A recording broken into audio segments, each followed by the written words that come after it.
Bible time. So I was thinking about Genesis, specifically the creation story. And something very interesting when it comes to creation is God designed creation in such a way that the invisible attributes of God are made visible through the way he created it. Jesus himself uses the creation and the physical world to represent these spiritual truths. God made the animals of the sea and the birds of the air, and the next day God made the animals on the land. And then looking through all of these animals that he created, he said, I need someone in my image. And he made man. Then, here's where things get interesting.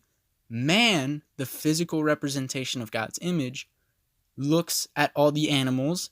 God has him name the animals. And something interesting about when we name things, it's essentially creating what it is for us. If I show you a cabbage and say, this is fertilizer, you're going to think, now that is fertilizer.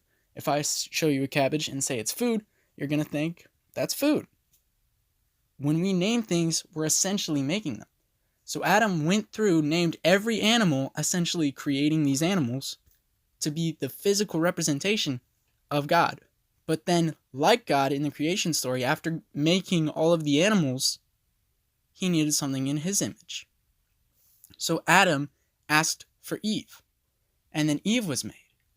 Now, the really, really cool part is when we go into the story of sin.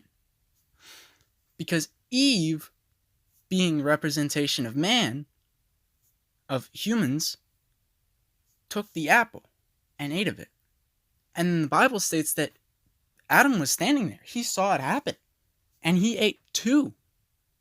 Now, Adam knew the rules, but he still did this, and he still let it happen. And why did Adam eat the fruit? Because he loved Eve so much that he would take on sin for Eve.